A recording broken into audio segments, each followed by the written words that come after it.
On today's episode of Into Your Head podcast, hello, number 754, how rhetorical twin fences think, and lots more. Into your head, into your head, into your head, into your head, into your head. We've a lot to get on with today. Items that need to be attended to, issues that need to be addressed, coffee. Oh, coffee. We've got lots and lots of coffee. We're positively booming to the seams with coffee. We've got coffee coming out of this bladder. This bladder, which I've been pumping full of bladder of coffee for about the last 3 hours. I've got more coffee here. Frankly, I'm not sure if I've got space for it. I don't know if I'll be able to drink it. Not least because I've just downed a glass of energy drink as well. A glass of energy drink, I've downed it. I've poured it. I basically just poured it and drink it at all. I just poured it in like I was pouring some disinfectant down a toilet. I just poured it in. I said, do your magic energy drink. Do your magic. So it hasn't really been doing its magic lately, I'm finding. I had energy drink a couple of times this week and I still wasn't in the mood to make a podcast. Sorry about that. I'm becoming increasingly unreliable in terms of this production through no fault of my own or anyone else's. It's nobody's fault. I'm not blaming anyone, not myself, not least myself. So if you're me and you're listening back to this during the editing process, don't panic. I'm not blaming you and I'm not blaming anyone else. There's no blame to be apportioned here. It is a blame-free podcast schedule reduction. Was not even planned. Not even planned at all. There's not even going to be a reduction. There just happens to be a lot of gaps lately. Gaps, just like my back fence is developing a lot of gaps. It's from age. It's aging. It's my back fence is at least 7 years old now. It was battered down by winds this winter and then put back up, and then it was battered down by more winds and then put back up. And it just says, fuck it. I'm just going to start developing holes and let the wind through in little small amounts through little holes in various parts of myself throughout the year. And maybe that'll ease back the amount of big gusts that come along and blow me down. I suppose if I was a fence, I'd probably think like that. You have to think outside the box, you know. And the fence is trying to think outside the box, which is quite an achievement when you're an inanimate object that's basically designed as a box for someone's garden. You're one side of a box, one panel of a box if you're a fence panel. I wonder if the fence does think like that. Does it think as a whole, or does each individual fencing panel have a separate brain, or how does that work? Probably doesn't work at all because it's all fictional and rhetorical. Anyway, hello and welcome to the show. I've always been a great believer in the dictum, do not cover, Lytron, 1, 2, and then an empty space that's presumably doesn't correspond to any setting, and then another button knob down here that's for turning, it's for switching it from hot air to cold air. That's what it's for. Anyway, I've always been a great believer in that. Not that I'm a believer in those particular instructions. I'm a believer in reading what's on a product that you buy that you're going to use. Read what's on it, because the stuff that's written on it is aimed at you. It's not aimed at anyone else. It's aimed at the end user, and that will be you. You're the end user. You're not the person who's being used, and you're not the inanimate object that's being used. You're the user. You're just like a drug addict. That's what you're, a user of consumer items. You go out and you buy cars and little electric heaters for your studio, and printers that you never use, and cups of coffee that you don't even drink. But I'll come to that later or earlier. I can't remember which. No, it's later in the show. We'll come to that. And you're basically a consumer of. You're a so-called consumer of everything because you buy it, but then you don't use half of the stuff that you buy, and that's where you're going wrong. At least have have the decency to read the instructions before you stop using it, before you start not using it. When you get it home, open it up, have a read of the stuff that's on it. If it says do not cover, then do not cover, especially if it's a CD and it says this is the Rolling Stones' Start Me Up. Please do not cover. Do not do a cover version of this. See what? That's very clever of me there. What I do? I said do not cover, but then I said it was in relation to a piece of music that they don't want you to do a cover version of. I find it very hard to resist the temptation to do covers of things that I listened to. I was listening to Billy Joel's Piano Man the other day, and I thought this would be much better on harmonica. Well, not better. You can't out better Billy Joel, but you can do an alternative version. You can go, sing me a song, you're the piano man. Sing me a song tonight. And it still makes sense because the person in the bar who's asking him to sing the song has a harmonica. So I'm not claiming that the piano man is playing a harmonica instead of a piano. No, it's not changing the story at all. It's not setting Piano Man the story of the song in a different universe like what Marvel would do with it. No, I'm just saying that the fella asking him for the song request is playing a harmonica. He's saying, sing me a song, Mr. Piano Man. Sing me a song tonight. Well, we're all in the mood for a melody. I just need to go for a shite. Oh, it was very vulgar. Anyway, two rhetorical wooden fencing panels walk into a bar. One of the rhetorical fencing panels goes straight up to the bar counter and says, hello, can I have a pint of your finest Guinness, please? And the man behind the bar says, oh, I thought you two were co-joined at the hip. Did you have an operation or something? And the rhetorical fencing panel says, no. Contrary to popular misconception, fencing panels are completely separate from each other. We're not even twins. We can live independently. I went off to work today, left my the other fencing panel at home watching television. Wasn't a problem at all. Didn't have any anxiety separation issues.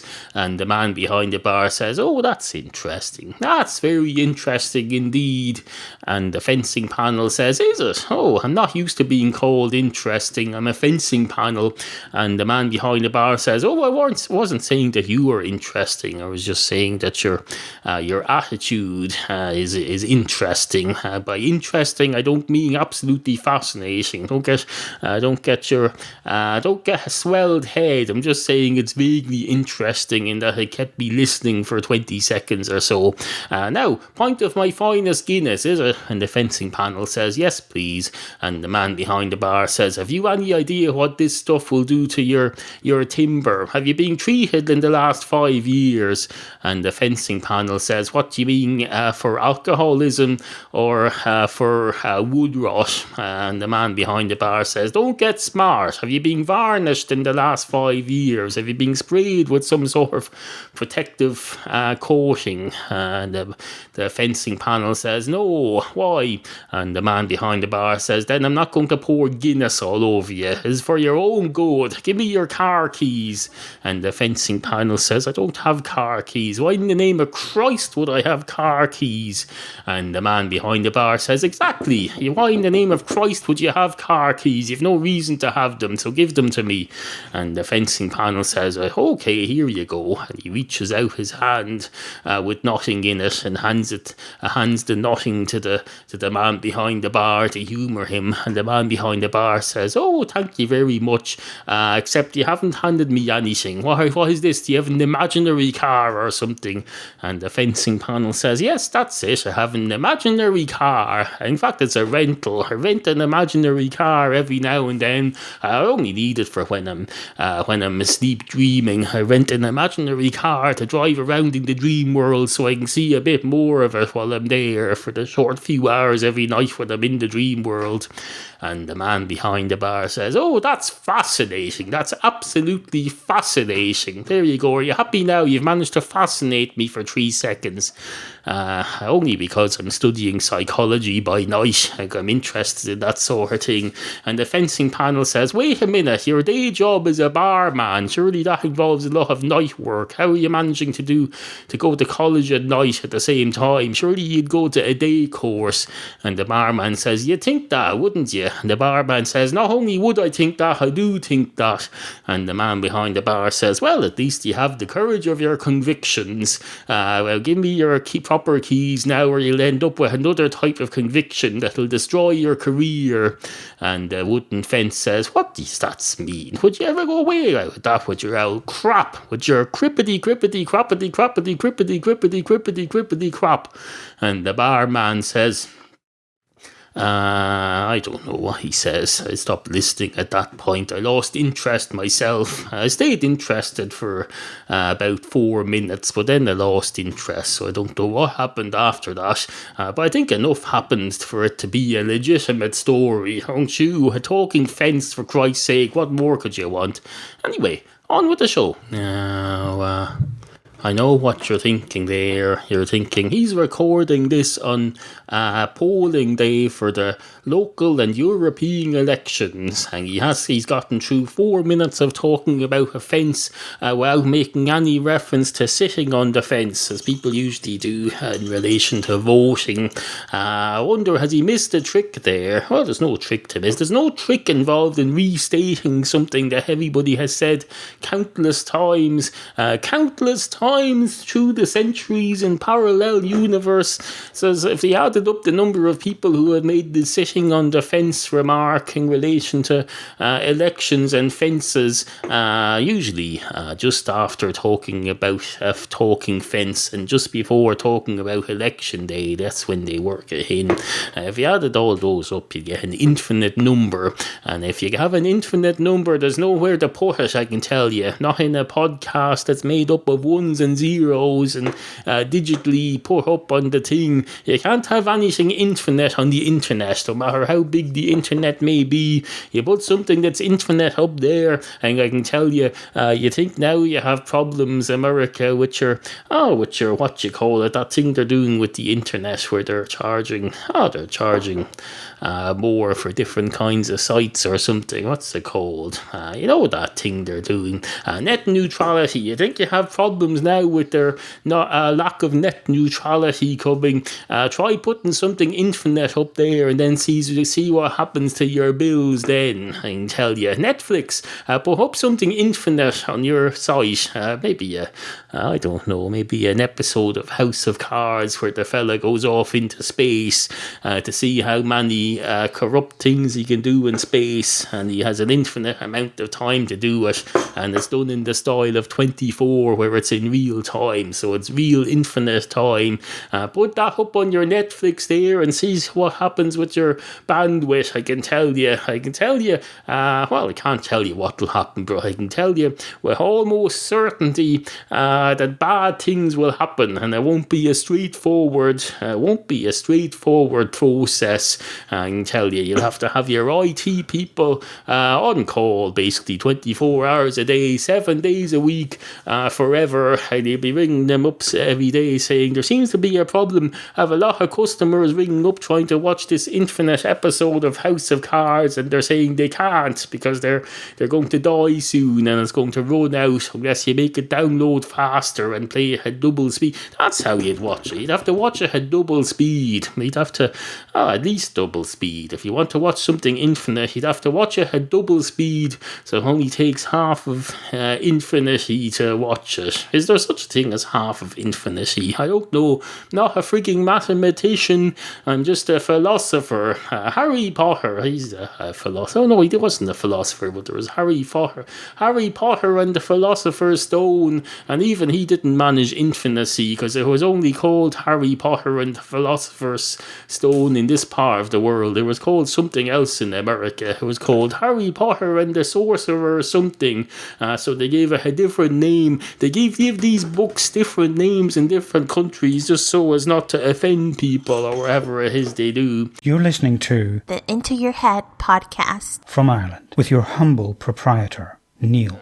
It's time for a coffee update. I think I mentioned earlier that I have coffee here, but I wasn't sure if I was going to be able to drink it. I haven't managed to drink it so far, and I think it's going cold. There's still a bit of warmth in there, but it's not appetizing warmth. It's not warm enough where I'd want to pour it down my gullet and enjoy it. The only reason I'd be drinking it now would be for the caffeine hit, and I think I've had enough of that. So I'm not going to. I don't think I'm going to drink it.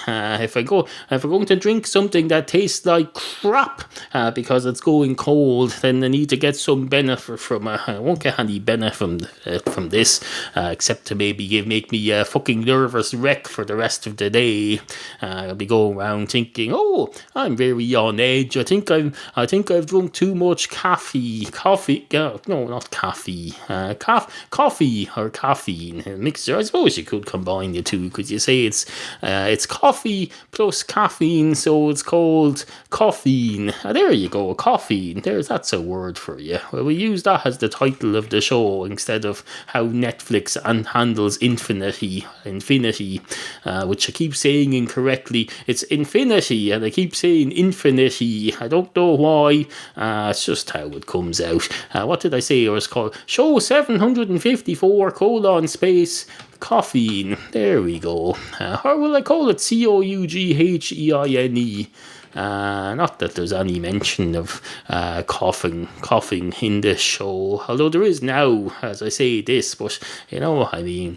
I call it caffeine just to be interesting, because you need to be interesting with these things. You have to attract the attention of the iTunes browser, the casual iTunes browser who goes into iTunes and says, I wonder is there anything in here that might interest me. I'll judge it by whether there are interesting titles on podcasts. Oh, there's one, caffeine. I wonder what that means. Maybe it's something about cough medicine that has caffeine in it. Would that be a thing? Maybe it would, because you can have headache tablets that have caffeine in them. They're supposed to give you an extra hit of headache easement, but you can't eat them at night. You can't eat headache tablets at night if they have caffeine in them, because they'll keep you awake. They'll keep you awake through the depths of night. You'll be up pissing half the night for one thing, and for another thing you'll be awake when you're not up. You go back to bed after your piss and you go, I'm in bed now. Am I asleep yet? And yourself will answer, no, you're not asleep yet. And why are you referring to me in the second party? I'm you. Just say, am I asleep yet? You don't say, are you asleep yet? And you say, but you're calling me you. Why can't I call you instead of calling you me? You're a hypocrite. And then you say, yes, you're correct that I'm a hypocrite, but you're me, so it's me we're both hypocrites. In fact, we're one hypocrite together. We're like, me and myself are like we're like joined twins, joined at the brain. In fact, it's as if we're one person. In fact, we are. We're a co-joined singular twin. Isn't it absolutely fucking fantastic? It's a miracle of modern science. Although science had nothing to do with it. I was born like this. Oh, that would make a good title as well, wouldn't it? Because caffeine, I've been looking at caffeine on the screen for the last couple of minutes since I thought of it. I don't like how it looks, so I'm going to change it. Show 754. I was born like this. Now the only thing remains is which words to capitalize. I'll just do whatever looks right. There we go. I capitalized the I and the B on the born and the T on the this, but I'm toying with leaving like uncapitalized. I think it's fine like that. I think it's appropriate. You normally capitalize the main words of a title but leave the minor words uncapitalized. So I'll do it like that. There's no fixed rules for this, although maybe there is in the laws of grammar somewhere. Well, I don't believe in subscribing to the laws of grammar unless I want to. It's a free world. And you're free to not live in it if you don't want to. So I choose not to live in the world. I choose to live in my own world. until I have to go out and get milk. I have to venture into your world then. I suppose I'm fine with that. I go out in my, I balance, I make up for my loss of freedom by going out in my loungewear if it's the local shop. Anyway, on with the show. Matchstick cats. Matchstick cats. Matchstick cats. Matchstick cats and stuff. Are you a cat? Or do you know somebody who might be? Then tell yourself about Matchstick Cats, Neal's webcomic. Brand new episodes at intoyourhead.com. Intoyourhead.com. Now, I know what you're thinking there. You're thinking, oh, this is all very interesting. So it's all very interesting. Well, where's his harmonica? He hasn't done anything with his harmonica yet. I've listened through the whole episode from start to finish, and there's been nothing involving his harmonica, which is quite unusual. So he should insert a segment here in the middle, in retrospect, that involves his harmonica. I was just thinking the exact same thing myself, except not exactly the same thing. What I was thinking was the show was only 25 minutes and 25 seconds long, and it needs a bit more, so I'll put something in the middle. And then I started speaking, and I found myself saying, I know what you're thinking there's being no harmonica. And I thought, oh, this'll do. If I can keep this going for a couple of minutes, then we'll have a half-hour episode, which is the least that you deserve. When I've become increasingly infrequent with my output, the least I could do was make a full-length standard half-hour episode of it. Anyway, we do a harmonica tune, seeing as how I've been speaking about my harmonica. We might as well.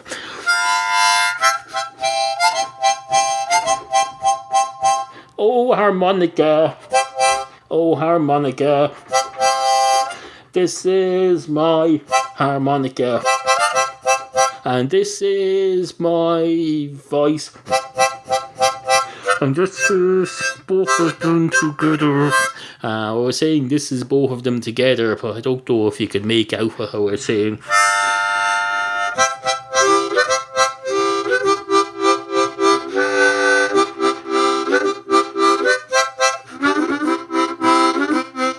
This reminds me of the Goon Show, an old-time BBC radio comedy programme featuring Spike Milligan among others, and in the middle they always had a musical interlude, and there was always a fella with his harmonica. What was he called? Some fella with his harmonica. It was very good, a bit old-fashioned, but it wasn't old-fashioned in its day, I can tell you. The Goon Show was not unfashionable in its day, unlike the Gong Show which you Americans had, which was very old-fashioned. It was very old-fashioned indeed. Go listen to the Goon Show instead. Stop be listening to your Gong Show. I only know about the Gong Show originally from a Frank Zappa song. He says something, something, something, something, something, and then I listen to the Gong Show. And then something, something, something thing. I heard about it there on the Frank Zappa song, on the Frank Zappa album that I used to own and probably still do somewhere. But no, I heard it there, and then I heard it somewhere else, and then I said, oh, that must be the Gong Show thing that Frank Zappa refers to. And now there's somebody is telling me what it is on some radio program or something. So now I know. That's what I thought. So now I know. I can get on with my life. I was getting on with my life anyway, as maybe just background filler while I went for a walk or something. It's interesting to acquire these bits of knowledge, but you can live without them. You just get them as background knowledge, a bit like background noise, except it's information. Anyway, on with the show. Two cats walk into a coffee-based medicines bar. One of the cats goes straight up to the coffee-based medicines bar and says, "Hello, barman, are you here? Please, hello, I'd like some attention." And the man behind the bar says, "Oh, I'm here, but I'm not a barman, I'm a pharmacist. This is a place where we sell medicines, and it's not really considered responsible to use the same terminology that you would for someone who provides alcohol. Although now that you mention it, many common medicines contain alcohol. He just wouldn't drink a pint of them. He wouldn't drink a pint of cough medicine. Not if you know what's good for you. And you clearly don't if you have to come to me for advice. You're not an expert in what's good for you. I'm an expert in what's good for you. Or at least I'm an expert in reading prescriptions and coming up with the goods, so to speak. Doctors are great at giving out prescriptions and telling you what's good for you, but they don't come up with the goods. I come up with the goods. The doctor will say, you need to take some medicine, but then he'll send you to me, and I'll come up with the medicine. It's all very well being all, have some medicine, here, do something about everything. Just don't expect me to make the medicine for you. No, some people are thinkers in the medical world, and some people are doers, and I'm a doer. I do the medicine thing. Anyway, how can I help you, sir? And what walked into a bar? Was it a cat? I can't remember. Or was it something else? Anyway, let's say it was a cat. And the cat says, can I have a pint of your finest cough medicine, please? And the man behind the bar says, you're not listening to a word I say, are you, sir? And the cat says, oh, it certainly is. It certainly is. Although they say it's going to become cloudy tomorrow. I had a friend, a cat called Cloudy once. Had another one called Stormy. Funny how they name the weather after cats. And the man behind the bar says, do you have a cough, sir? And the cat says, indeed I do. Have several coughs. Keep them tucked away for a rainy day in a bowl in the corner of the room. And the man behind the bar says, I think I'd like you to leave now, sir. And the cat says, I think I'd like to leave now, sir, too. Will I turn around, or will I just walk backwards? Which would you look less weird? And the man behind the bar says, looks are not important. Image is nothing. Thirst is everything. Obey your thirst. And the cat says, I'm trying to obey my thirst, but you won't give me a pint of cough medicine. And the barman says, well, how about you let me recommend something else for you to drink? And the cat says, I suppose, if nothing else to do, what do you recommend? And the barman says, I recommend a pint of my finest Guinness, except with the alcohol removed, which being a chemist I can do. Most bars can't do that for you. They can't remove the alcohol, but I can. I can have my chemistry set here and I can remove the alcohol. I've never done it before, but I'm pretty sure I can. I suppose I just get a pipette. Dip the pipette in and suck out the alcohol through that. That's bound to work. I must remember not to suck it all the way into my mouth, though. I'll bring it into the rotund part of the pipette halfway up and let it rest there until I take the pipette out of the alcohol. Then I dump the alcohol into a bowl somewhere. Maybe I'll use it for something else. Maybe someone else will want a pint of non-alcoholic beer with alcohol added to it because they like a particular brand by taste, but they want alcohol in it. Although I'll have to explain to them then that alcohol will change the taste. Anyway, that's not for you to worry about, though. Anyway, that's what I recommend, sir. And the cat says, Christ, you're a lunatic, and runs out. And the great night is had by all. It's time for a further coffee update. It's still here, and I can now sense just by putting my hand on the cup that it's now so cold that if I were to drink it, I would instantly want to vomit it up into this microphone.